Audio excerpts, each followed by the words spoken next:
السلام علیکم ورحمۃ اللہ وبرکاتہ۔ السلام علیکم ڈاکٹر صاحب، میرا آپ سے یہ سوال ہے۔ میرا نام شہباز مسیح ہے اور میں کرسچن مذہب سے میرا تعلق ہے، اور میں نے دوسری کی کتابیں پڑھا ہے اور یہ حدیث بھی موجود ہے، مجھے حدیث نمبر میرے پاس لکھی ہوئی ہے، یاد نہیں ہے مجھے، کہ آپ کے چاچا جان نے کلمہ نہیں پڑھا۔ نبی پاک صلی اللہ علیہ وسلم نے آپ کے چاچا جان سے کہا جب وہ مرنے لگے تھے کہ آپ میرے کان میں کلمہ پڑھ لیں تو آپ جنت میں جائیں گے، اگر آپ کلمہ نہیں پڑھیں گے تو آپ جہنم میں جائیں گے۔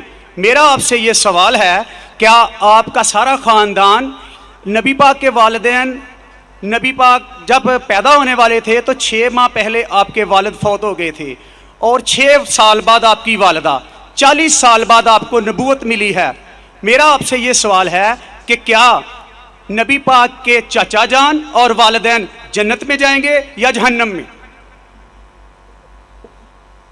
نہیں یہ سوال ہے نا بیٹا، جی یہ میں نے پڑھا ہے نا بیٹا۔ بھائی صاحب کا سوال ہے کہ محمد صلی اللہ علیہ وسلم کو نبوت 40 سال میں ملی، ان کے خاندان والے، چاچا جان، ان کی والدہ، ان کے والد کیا جہنم میں جائیں گے یا جنت میں جائیں گے؟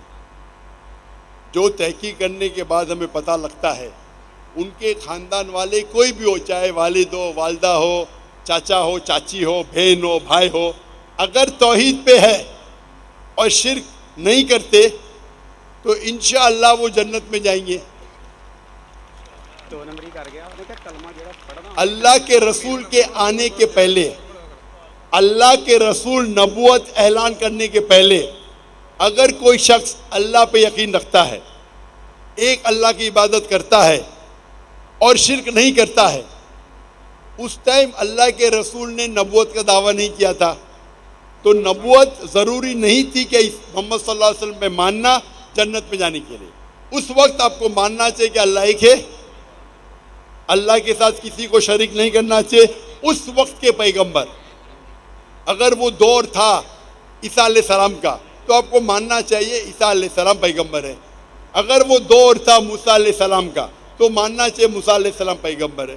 اگر کوئی دوسرا دور تھا، لیکن لازم ہے کہ آپ کو ماننا چاہیے کہ اللہ ایک ہے اور اس کے ساتھ کسی اور کو شریک نہیں کرنا چاہیے۔ تو آپ کس کی بھی تحقیق کرو، والد، والدہ، بھائی، بہن، جو بھی ہے، آپ نے جو ذکر کیا، تو اگر ان کے رشتہ دار، چاہے والد ہو یا والدہ، چاہے بھائی ہو یا بہن، چاہے چاچا ہو چاچی، کوئی بھی ہو، اگر شرک کرتے ہیں، ایک اللہ کی عبادت نہیں کرتے، تو وہ جنت میں نہیں جائیں گے، جہنم میں جائیں گے۔ آپ نے جو کہا، ایک حدیث کا ذکر کیا، آپ کو حوالہ نہیں پتا تھا، کیا ان کے چچا، آپ صحیح فرماتے ہیں، ان کے چچا ابو طالب، انہوں نے اللہ کے رسول کو پروٹیکٹ کیا، ان کو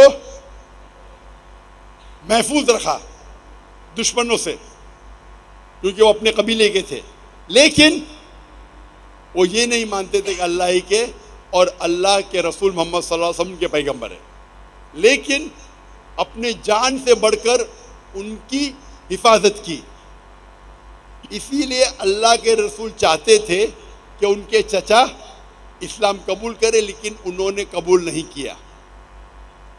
آپ کا کہنا ہے کیا وہ جنت میں جائیں گے؟ نہیں، کیونکہ انہوں نے اسلام نہیں قبول کیا۔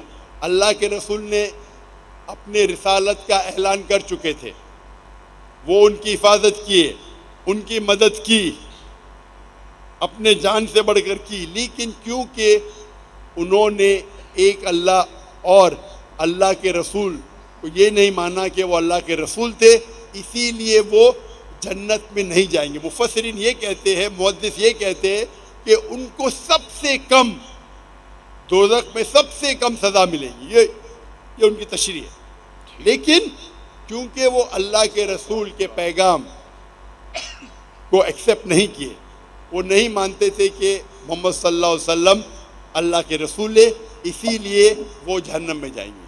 تو رشتہ دار ہونے کی وجہ سے کوئی اللہ کے رسول کے یا کوئی اچھے انسان کے آپ کو جنت نہیں ملیں گی۔ جنت میں جاننے کے لیے آپ کو ماننا پڑے گا کہ اللہ ایک ہے اور اللہ کے آخری رسول محمد صلی اللہ علیہ وسلم۔